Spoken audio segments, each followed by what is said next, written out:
Hey everybody, welcome back to Ogre Speed Shop. So it's time to get the 1970 GMC 2500 back on the road again with brakes. I got brakes on the way. I'm also working on the heater box right now, so we'll get more into that as we get into the video. So let's get into it. All right, so while we're waiting on the brake parts to get here, they're coming from Rock Auto. They should be here in the next couple of days. I decided to go ahead and take the heater parts and clean them up and paint them. So this is what they look like now. This is the inside box, and you can see all the levers on it. Here's a lever for the, this is defrost to floor. This is your heat on and off. So, yep. And this one here is going to be for, what does that one do? It goes out to the box, which is, might be blower motor off. It might, I don't know. It goes right here. So, but we got to still clean that section up, and that ain't ready to go in yet anyways, because I got to wait on seals anyways. So, but we got this all cleaned up, so we're going to go ahead and put this together. And so this part is going to be done. All right, there we go. So we got all the cables back on, got the boxes all together. And I got that little seal on there. I'll probably put some RTV or something on that as well at some point. And yeah, hopefully everything's adjusted properly to where it'll work. I mean, all the cables slide in and out easily, and they work, so. But yeah, so we're good on that. That can go back in once we get the seals for it. I think the only seal we need is the one that goes around here, and it can actually go back in. So here's a site that's all too familiar with the GMC. The transmission pan has dropped again.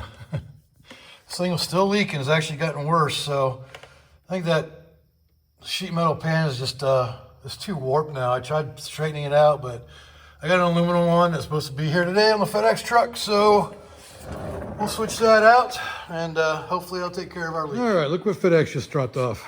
So this was the old pan. We're gonna open this up and see what the new pan looks like. I'm not sure if these new boxes that Summit gives are supposed to be easier to open or not, but kind of a pain in the butt. Give me another box. Do you guys like unboxing videos where people actually unbox the stuff they order or the stuff they get? Let me know down in the comments. Look at that. Summit Racing. It's like the North Pole for us car guys. Every day can be Christmas.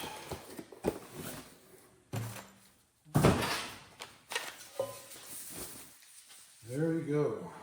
Nice new TH350 pan. Looks perfect. Another nice thing about this, it's got a drain hole, so you can drain the transmission fluid if you ever need to. So you got a drain plug, and I don't know if it's magnetic.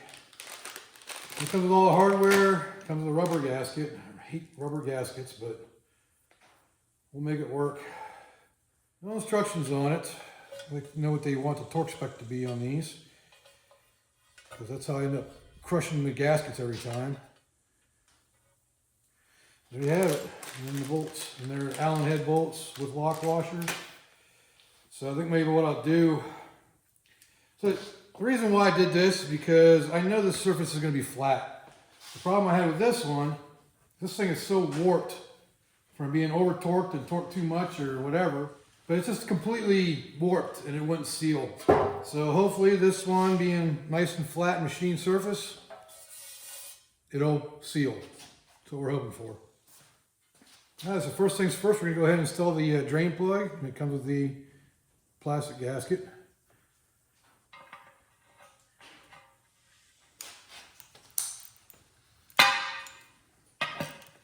Tight, nice tight threads.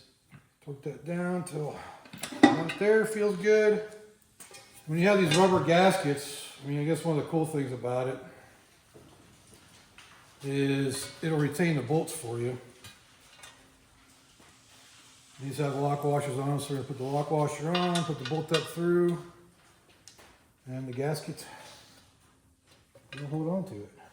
And normally I would add some automatic transmission RTV to it, but I'm not going to do it this time just because I just want to see if it'll seal like this. And the way I'm going to do it, I'm just going to tighten it down until the lock washer crushes and call it good at that point. So I'll be back with you. All right, we got all the bolts up in there, so, and I'm gonna use this ball end socket to tighten it down. I'm not gonna record it though, because there's enough room underneath there to get a good shot, so I'll bring it back once it's up in there. All right, there you have it. Pan is up in there. And I'll be curious to see if it leaks in the back because one of the bolts stripped. So that's nice, but all the rest of them are tight and holding, so hopefully the flatness of the pan gasket, or the pan and the gasket in there, will keep it from leaking out. But you know, time will tell. But hey, at least it'll be easier to take it out next time because I got a drain plug. Oh, yeah, and I'm reusing the fluid too. You see I put it in the jug. And the way I do that, I just use a paint strainer, one of these, so I can collect any dirt and dust, whatever might be in there. So it'll keep it clean. I just hate to not reuse the fluid because it doesn't even have any miles on it yet. It's literally brand new fluid. So I got a jug of it now to put back in it when it's time. It's the next day. Do we have a leaking transmission pan still? Let's find out.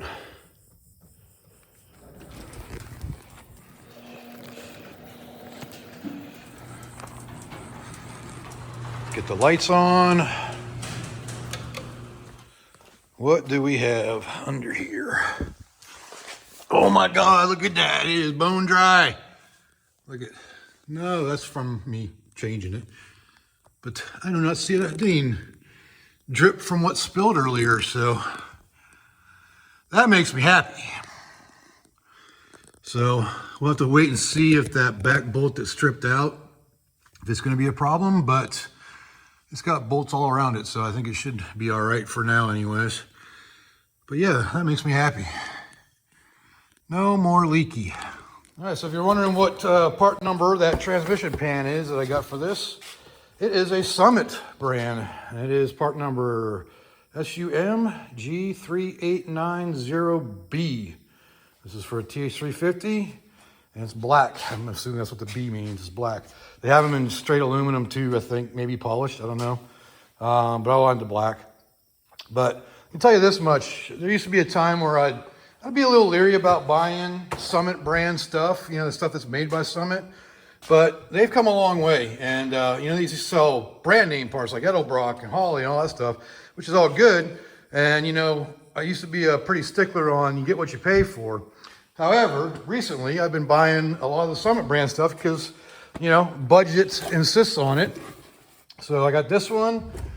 I got the Summit brand intake manifold, the Vortec 2 carburetor intake manifold, and all the fittings, like all my AN fittings, like these right here, those are all Summit brand. So they've definitely come a long way, and I definitely trust the fact that they're making the parts now, and they're making them really good. So I can't be more happy than what I am with the parts. And of course, I still buy the name brand stuff too for the stuff that they don't have as Summit brand. But yeah, and no, this isn't sponsored. I'm just throwing a shout out to them because they help a lot of people. And, you know, they're a good company. And plus they're close. So if I really need to go down there for something, I can. It's like 4 hours away. And me and my buddy went down there from Recycle Racing, Brian. We went down there when he was out here, and it was pretty cool. So, but anyways, we've got brakes coming. They're going to be here tomorrow, so we can finish that off, make it a driver. The only thing we need after that is shocks. And gotta wait for payday for that, but it'll all come together. And I got to get in for an alignment too. But tomorrow we will get them brakes put on. Just a quick little add-on here. I am doing drum brakes on this, and I almost had some disc brakes to go on here.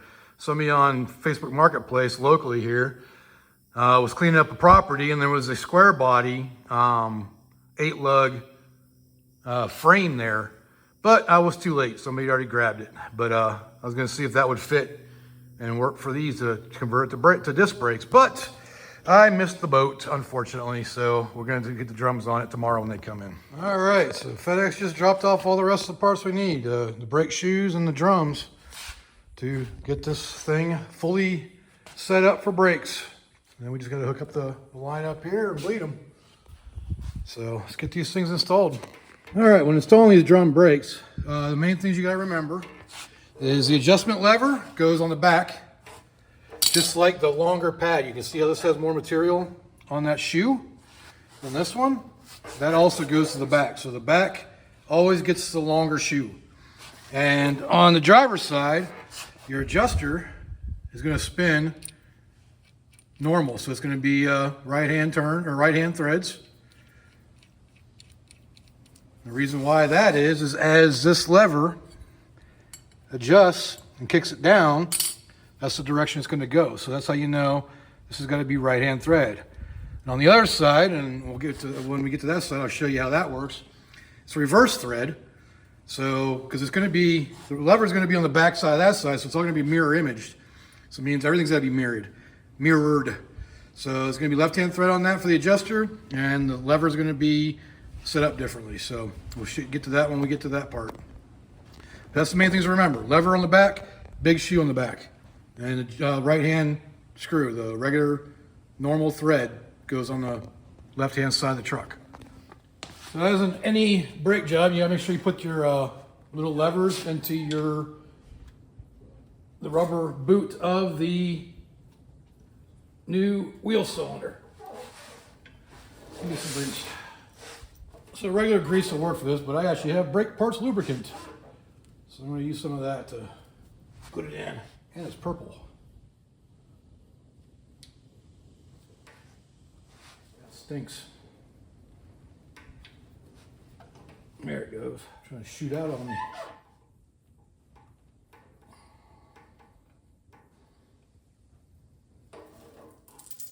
So I'm using the original springs that came on the truck. And the reason being, because there's nothing wrong with them. You can tell they were replaced recently. You can still see the color in it. It's just dirty. So, next thing we're gonna do is put these pins through the back side. We're gonna put our shoes on. But first, there's these 6 pads. I just wanna add a little bit of grease to them. Is this necessary? I don't think it's super necessary, but it doesn't hurt any. So I got one pin over here. So I got that pin in there. And then the brake shoe goes on. Go through that hole right there. Your spring and your retainer. So the front shoe is on. Let's do the rear shoe. Now for the rear shoe, you have to add the lever. There's a special attachment for that, and that's just a little thing right here. So that goes through your lever. That's where it pivots on. And same thing. So this goes through right there on your shoe. And the same thing. Sometimes I wish I had 3 hands. I don't know how I did that, but somehow it got on there. The next part is this lever right here. This goes on to this lever down here. A little closer here. See that little lever right there? That hooks onto that.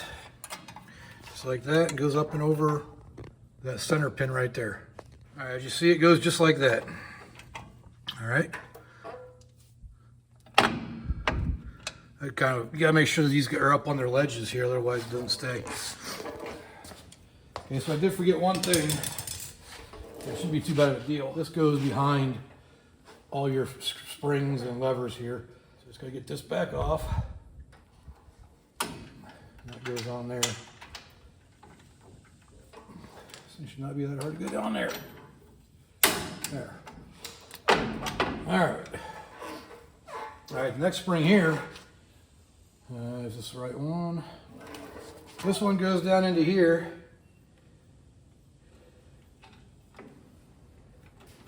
Not that one. Not that one. Okay, so this one here, the long one goes to the front. And I think that might be the wrong one. I got these parts all mixed up when I had it apart, so. And they are the same, so it shouldn't matter. And so the longer spring goes to the front. It goes in the middle hole, right down here, about the top of the hub. And using the proper tool here, spring tool, pop it on. All right, so that one's on now.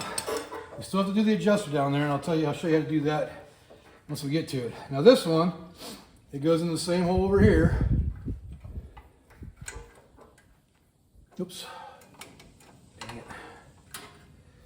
So it does the same thing, goes in that hole. And this goes around the bar that we just put on the lever here. So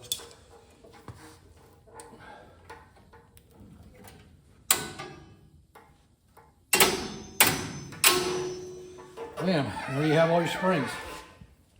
Here, I'm bringing it down low now. Okay, so these springs, they go on the bottom here. This lever, this adjuster is going to go right in between here, eventually. But first we got to get the spring on. We want the spring, the long part of the spring on the side of the dial, like that. So that's got to go up in here. So one thing I noticed, I don't know if it's supposed to be that way, but it doesn't have a separator bar in it. And I don't remember it being on there originally either, so I'm thinking it's not supposed to be on there. Okay, so now we got that spring in there. And now you put your adjuster in there. It makes it a lot easier having the spring and everything in there first. Then you take your adjuster and pry it apart.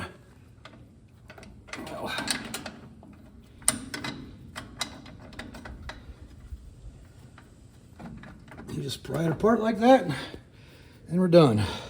You hear that clicking? That's the adjuster. So as you brake, it spreads that apart and adjusts the brake as you go. So it's a self-adjusting brake. So let me show you what I just did. So the spring's back here, right there. Your adjusting lever, there's the little spring that goes on the lever itself to put tension on it. So as you brake, that spreads that out and adjusts the brakes automatically. So that's how you have it. It's not that bad. So long spring, or short spring, long spring. That spring's on the lever. It holds this little tab on there.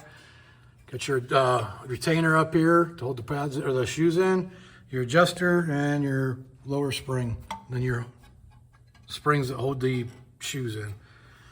That's it. That's all there is to drum brakes. So I am a little disappointed with the Raybestos. That's what these drums are. Nothing huge, just a minor inconvenience. So what happened is this has two retaining bolts. One here and one here. And it's got the provisions in the drum for it. Right here, you can see the chamfer on it. So it fits down inside there with the angled style screw. Problem is they put them in the wrong place. So one of them will line up, the other one will not. So we'll get one out of it, but there's supposed to be two. There were two originally. Do we need two? No, but I like having two. All right, so now we want to adjust it. And the way you adjust it is you slide it on there. Feel all that extra room in there? What the heck is going on there? You feel how that's nice and loose on there? Well, it's not adjusted out at all. So you want some drag on that. So you're just going to adjust your screw out.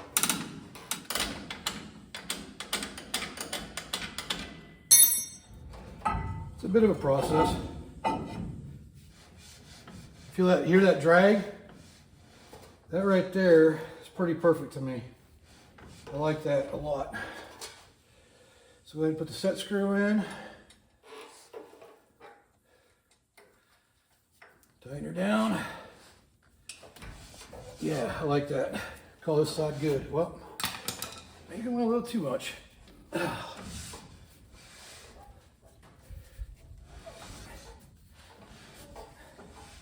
All right, that's a little too much.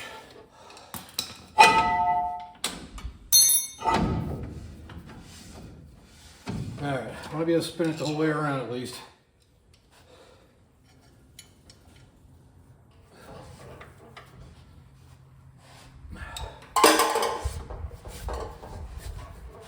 I think it has to do with the fact I can't, yeah, because it's only got one set screw in it.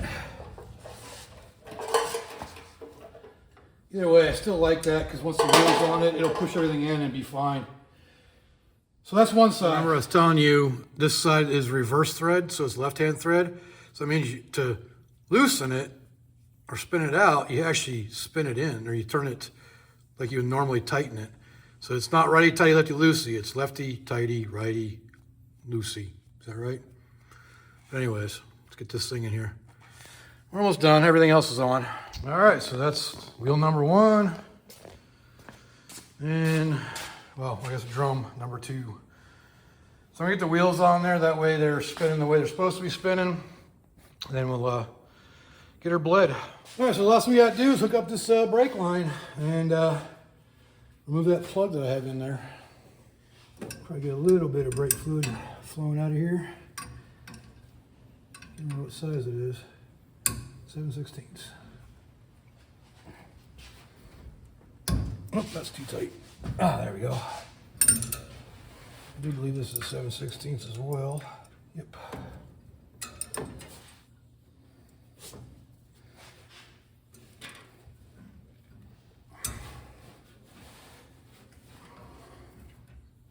I'm blocking your view, aren't I? The thing you want to be sure about with this is that it starts in nice and smooth. I think it did. Let's get the strange angle going on a little bit, but yeah, it's smooth. Let me get the rear wrench. I'm only using this wrench to get it down to where it touches. Then I'll use the brake line wrench or the flare nut wrench or whatever you want to call it to actually tighten it. Figure out where I just put it. How do I lose something that quick? Oh, there it is.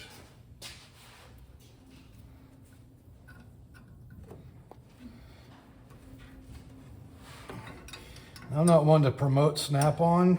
I use their tools. I mean, I was a professional mechanic for a while, but these are definitely the best flare nut wrenches I've ever used. They don't ever warp or anything. You can really wrench down on them and they don't bend or spread out on you. All right, got the brake line hooked up now. So now we'll probably gravity bleed it and go from there. All right, so first step in getting this thing bled, it is the next day by the way, is open up the master cylinder here.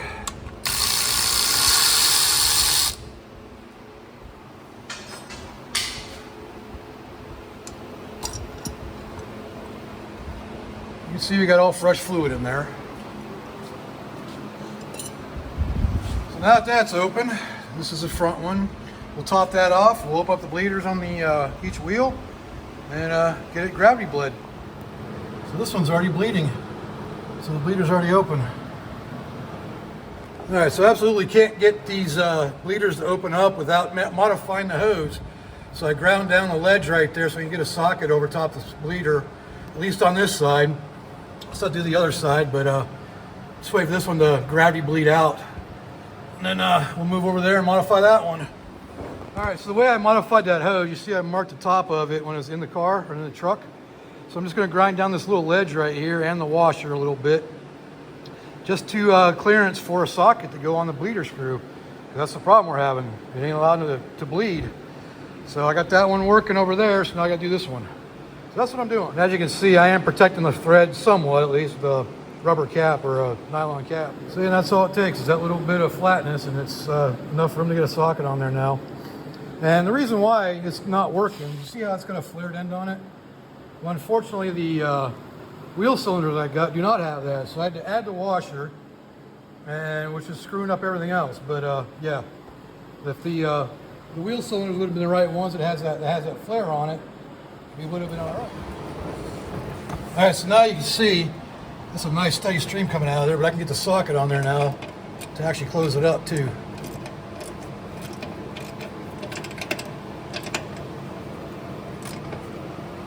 And there we have it.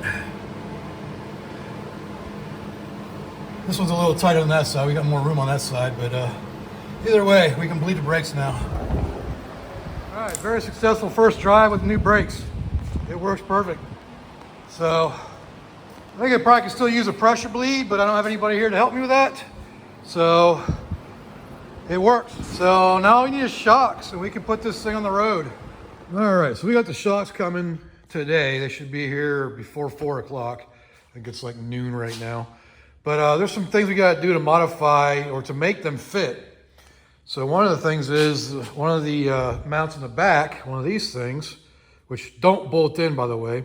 This is a different, this is what goes in the front kind of, but this is a little smaller, but it doesn't matter because I'm going to weld it. But anyways, one on the back's broken.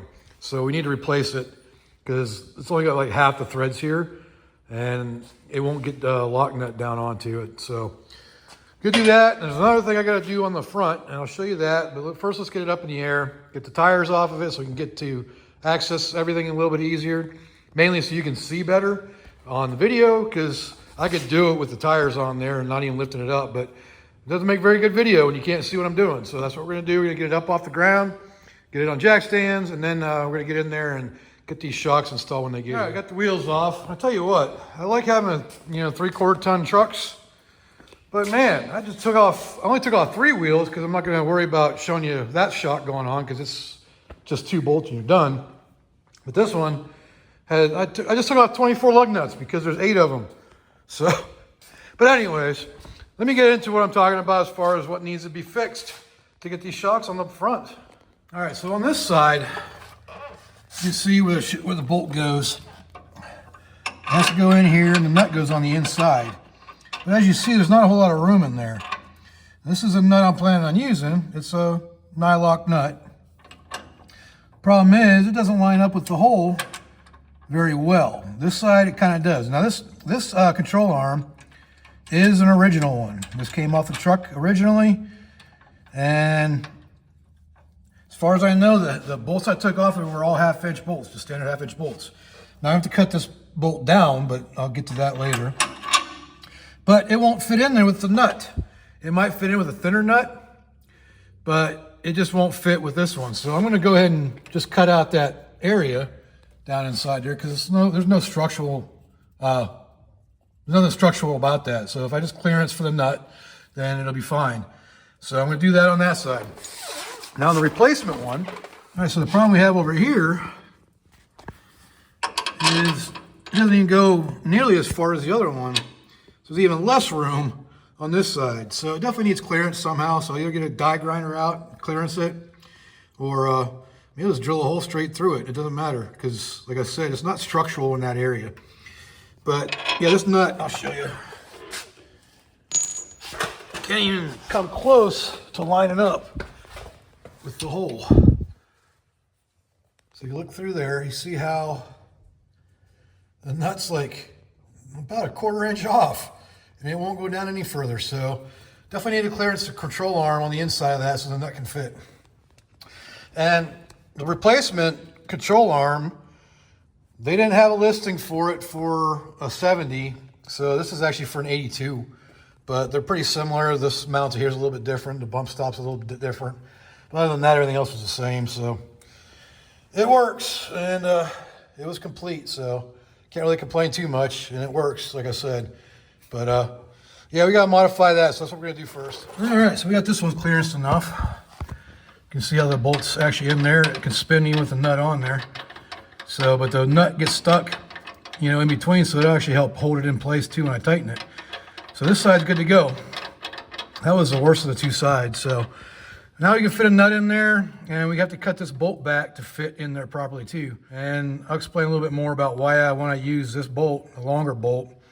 And it has to do with the shank here. So, but that's that one's started in, and we should be good to go. So you can spin it out, kind of using the hole as a way to hold it. There you go. So that's what I did with the hole. And like I said, that's not structural. There's even a brace up underneath here that holds it together. So cutting a hole in there to clearance it ain't a big deal. All right, so we got this one clearance now too. It had to be clearanced a little differently because it was just hitting back here. Let me get you in there where you can actually see. So it's hitting kind of further back, just on that ledge there. So that's screwed in fully there. And that's going to allow us to do what we need to do. So I'm happy about that. All right, so why did I choose to do a 3-inch bolt and then cut it off? Instead of just going with a bolt that, would fit in there, which I think is about 2.5 maybe. This is the reason why. We're going to do some science here. see how the shank reaches over further that way, and it's actually sitting on the hole. Once I squeeze this, once we tighten this down, it's going to squeeze it over. But I know these are single shear at the top, but I always like to have the shank where the pressure is going to be at. So instead of being on the threads, which can be worn down, I like to be on the shank of the bolt. So that's why I did what I did. If that makes sense. So on the back, I don't really need to cut the bolts off because there's plenty of room to hang them out, but I don't want that much thread coming off of them. And you can see right there how the shoulder of the bolt is up inside the metal here. That's the way I like it. So I'm gonna go ahead and cut it off with these ones here too, so they look aesthetically pleasing. And then we gotta replace this one up here because you see how it's broken. So the end's missing. So I have to figure out how I'm gonna replace that. And it's probably take cutting it out, drilling it out, and welding in the new one. But that ain't too big of a deal. Just, we're far enough away from the gas tank, it shouldn't be a problem. All right, so with the use of a cutoff wheel, my chamfering tool, and wire wheel over there, and thread chaser, I got 4 bolts ready to go on that are shortened and ready to go for the shocks. So whenever they get here, we'll have that part ready to go, and the fronts can go right on. So now we gotta take this and cut the other one out, get this in there, either weld it or bolt it, and you can tell it's pretty much the exact same design of it. It's got that taper and everything. So we'll decide once we get it in there whether or not we're gonna weld it. If the bolt's gonna be enough, we don't know, but probably won't be. I'd rather weld it or do both. So why is it when you try to get ahead of the game, you just can't? So the replacement part I got for this, you can see how it's the right shape and everything. Get it up in here so you can see. Yeah, it looks pretty close. Problem is, this is a 1/2 inch shank. That's 5/8. You can kind of see the difference with the tips here. See the size? So, I gotta see if I can either, well, this can still be that. I mean, this shock was bolted on there with that. So maybe some Loctite and just leave it. And maybe see if I can find that shank later. But we're gonna wait till the shocks come in and see what we find or see what we get. And if they're 1/2 inch uppers, then we'll make do with what's in there. I'm glad I didn't cut it out first before I realized that. I'll have to see if they have one that's a 1/2 inch. So I looked at the one on the other side, and as you can see, it is also a 1/2 inch. And it looks really huge, but I'm stretching right now. But anyways, so we're gonna hold off on replacing that for now. All right, so a little later than I hoped, but FedEx just dropped off the shocks, so let's open them up and see what we got. All right, so what we got? Well, everybody knows. We have shocks. And I went with Rock Auto because obviously the best price. And ooh, what did I get for a magnet? Oh, look at that. The old Eagle. AMC. Those are pretty cool. I grew up going on vacation with a friend of mine in one of those with his parents.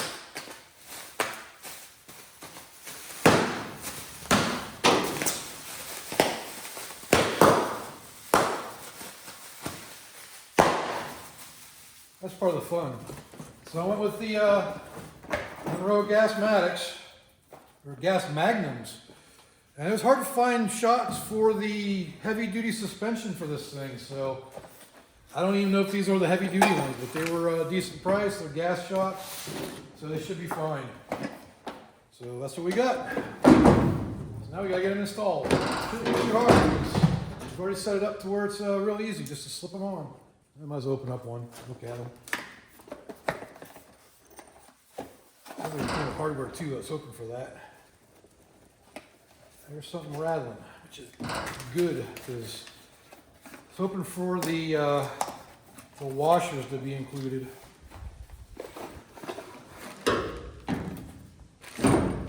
Oh wow, they came with the mounts. That's awesome. Don't need them, but it came with them. And there's the, that should be the fronts, I think. And the rear, did it come with hardware? I just want the washers. Oh, there it is. Nice. We got sleeves and the washers. Oh, wait a minute. Those are 5/8. So we can switch out that broken mount because this is 5/8 with sleeves. So that's cool. That makes me happy. We don't need the sleeves if we put that mount in there. So those are definitely the rears, and we can get a full mount in there. Awesome. Well, these sure are bright, aren't they? But there we have them. I can get them installed. We have 2 extras of these, so I might put these in the rear so we can stick with the 5/8 holes on both sides. I don't know yet. Well, we definitely need to change out that one mount. We're not going to use these ones, though. I'm just going to get... Well, I already have this one. And it's the right size. It's a 5/8, so I'm going to switch it out for this. And install that. I'm going to get another one for the other side so they match. But the reason being because there's not enough thread to put the extra washer on there to give that thickness. And there's barely enough to put that on there, so I won't even be able to fit a normal thin washer on there. So that is going to get replaced. So we're going to cut those out tomorrow, but I'm not going to do it today. I'm going to eat and then take it at night, you know, go to bed for a little bit. We'll get up and go and get another one of those mounts over there and get these things installed. I guess we do the front. All right, we got the first front one in. I found this big washer. It's an old shock, I think an upper shock or a strut mount to use as a washer, or yeah, for a washer on this. So I gotta see if I can find one more of those to get the other one's other side on. People wonder why I keep all the stuff I do. This is the reason why, because I have extras. All right, front shock number 2, and I forgot to put the sticker out, but oh well. I ain't too worried about it. Nobody's gonna see it anyways. There's a big tire in the way. So tomorrow we'll do the modification on the rear after I pick up another one of those mounts. So I want to keep those ones for extras in case one of the front ones breaks. So there's rock. So we'll do this tomorrow. Get these installed. I want to kind of drop the rear end down a little bit to help get it installed because they're strong. All right, so I went to town this morning and got a second one. So I got 2 of these now. So I can replace both of them in the back so they'll be the same because this has got a 5/8 shank. And since the shocks are 5/8 bushing, I put that one in there. That's the sleeve. So that'll just go straight on there rather than having to use a sleeve. So we'll get these things put on. And I got to cut the old ones off and then probably bolt it and then weld it. So that way it's double strength. So, but we'll get into that once we get up under the truck. And it's raining today, so there might be some noise in here. Hopefully I can get some video underneath the truck of me doing this, but we'll see. So as we know, this is what we got to get out of here because this end is broken off of it. And I just want them both to match. That's what I'm doing. I'm going to go ahead and do both of them. So I'm going to try Sawzall, I think, first. And if not, then I'll get the grinder up in there. The grinder should take it out pretty quickly, but see, there's a hole right there. Oh, I know why, because this is they can use this part on either side. That's cool. But anyways, let's get that thing out of there somehow. See if I can set you up in here, maybe over here. If I can just figure out a way of actually doing it. All right, so I'm going to try this with a Sawzall first. See if I can even get up in here somehow with it. And hopefully I don't vibrate you off the truck because you're kind of propped up on a, I need to get a magnetic base. So you're kind of propped up on the differential right now. So we'll see if it'll hold up or not. And let's see if we can get this up in here good enough to get it to cut. Loud noises.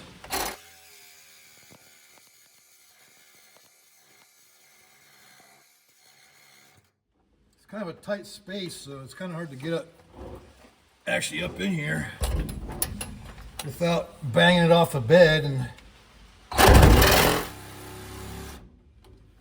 think I toasted the blade already. Oh yeah. All right, I'll be back when I get a new blade. This blade may actually make it a little more difficult because it's longer, so I gotta really play with the distances here.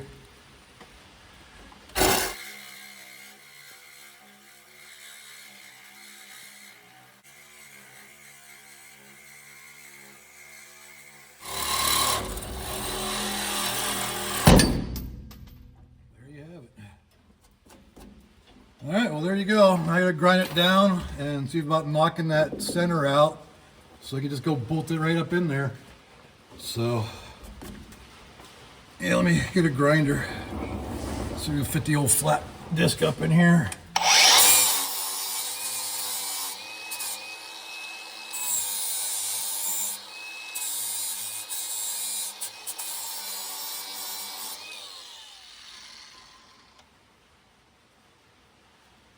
Kind of see where the hole's at right there. Let's see if I can punch it out with a hammer and punch.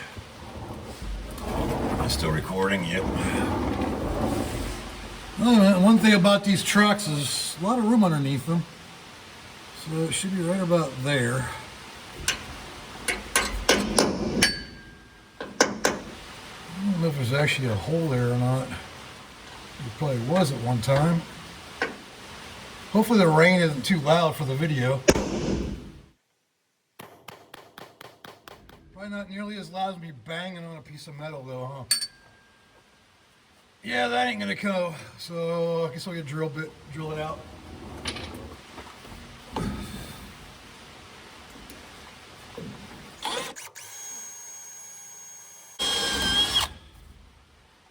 That looks pretty centered. Looks level with that one. I think it's gonna be close enough. That's a 1/2 inch hole, so let me get the good old step bit.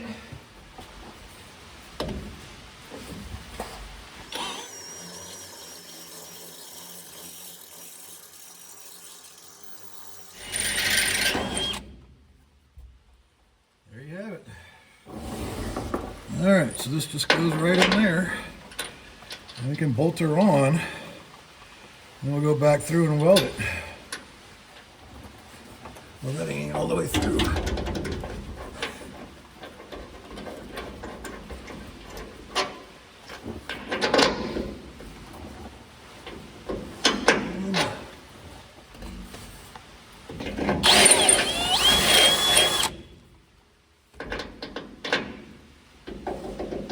See if I can tap that in.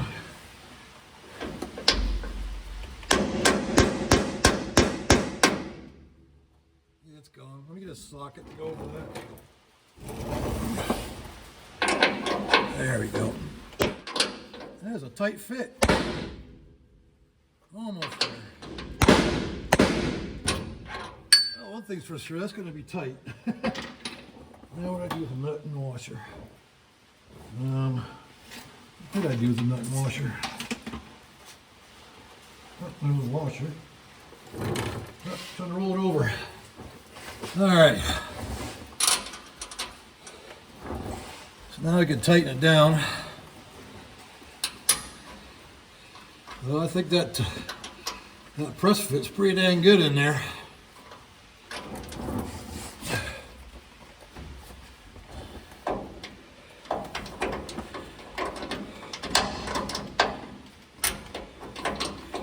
Of course, there just isn't quite enough room in there for a ratcheting wrench, is there? Okay, that definitely ain't gonna go nowhere. We could probably leave it just like that. I think I'm gonna go ahead and weld around it too. At least a couple tacks on it just to make sure that will not come out or loosen up, because it doesn't have a lock washer or a lock nut on it. So, but it is pressed in there really good. You saw how much it took to actually pound that in. So now that that's on there, we get a shock on here and call this side good. All right, it's about time to get this thing welded in. So make sure you cover your eyes. Yes, that's a joke.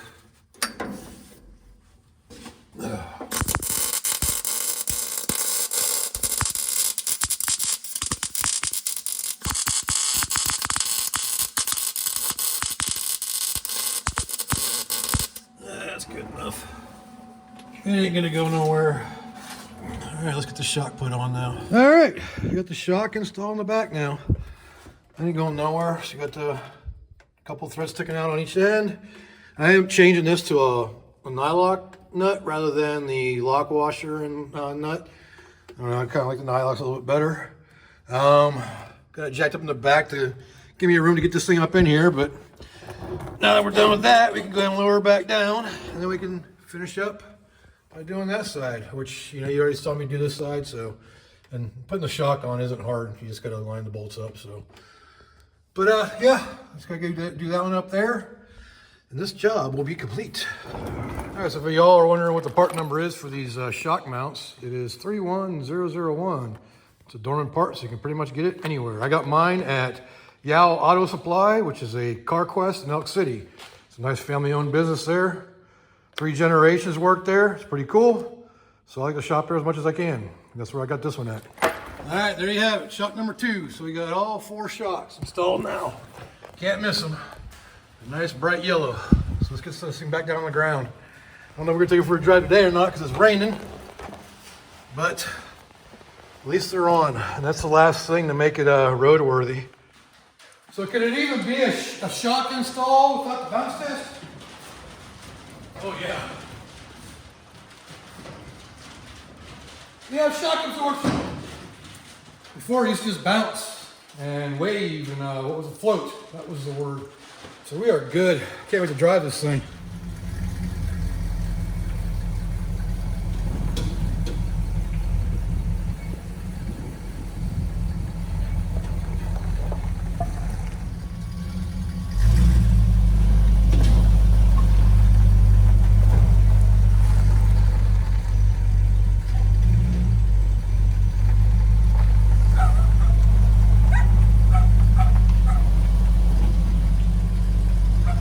Cover it yet, but I ended up getting a new carburetor for it. Not new, I got it off Facebook Marketplace.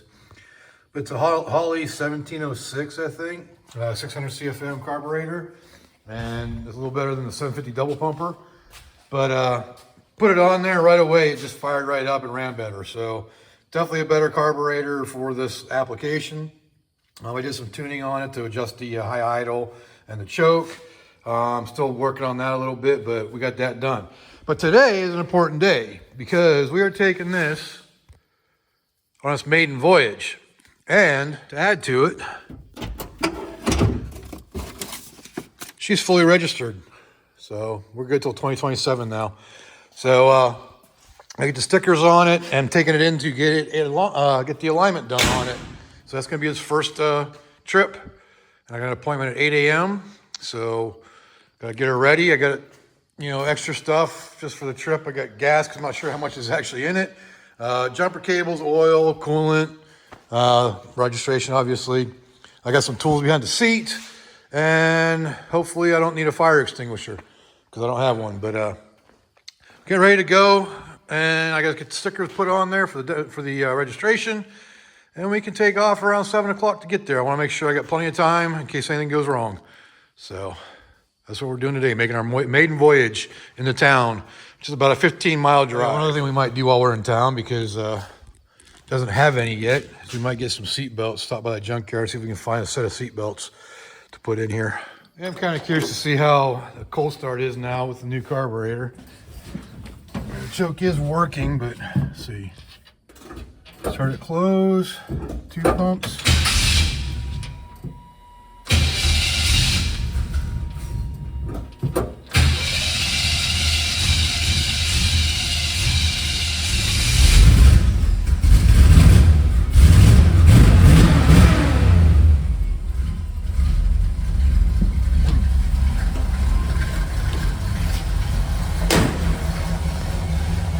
Even the new carburetor, she's still cold-hearted.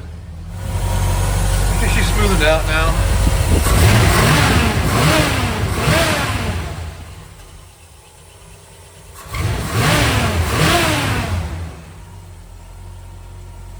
Yeah, definitely needs some adjustment on the throttle or the high idle and choke, but I think she's running pretty good.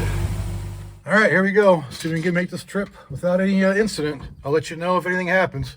Too hard to record with one hand, so.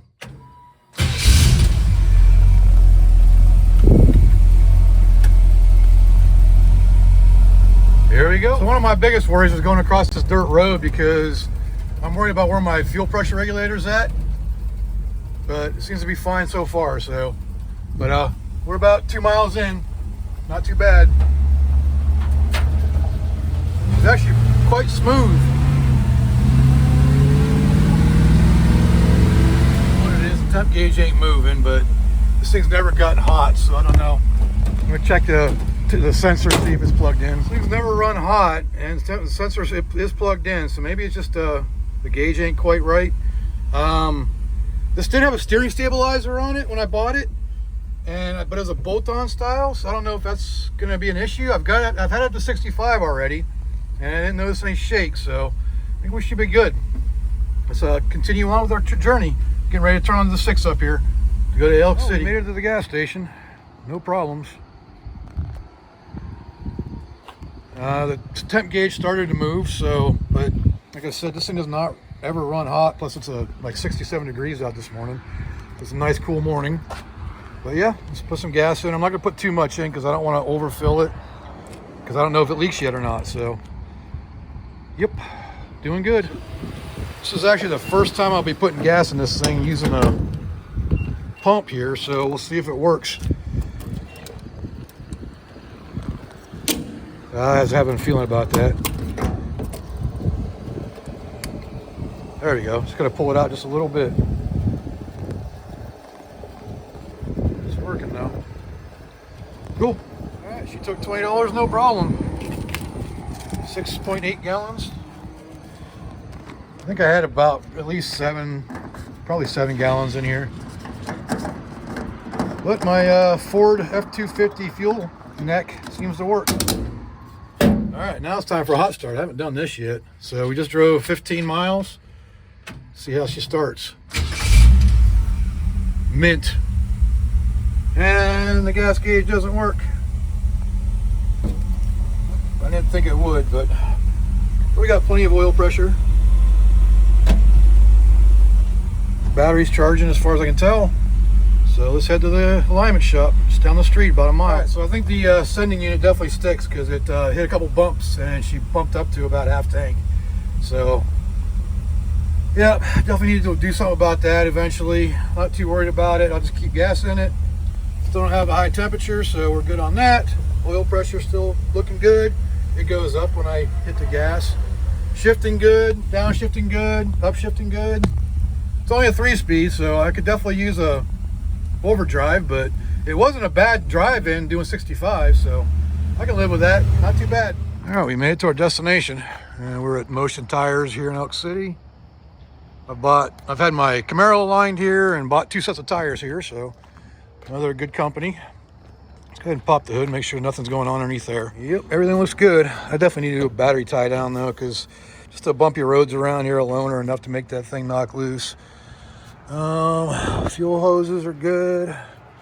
Clear of everything. I don't like them sitting on the heater hose, but I'll change that. I got to redo the fuel system anyways, but overall, you're looking good. And my appointment's at 8 o'clock and it's about 7:30, so I got plenty of time.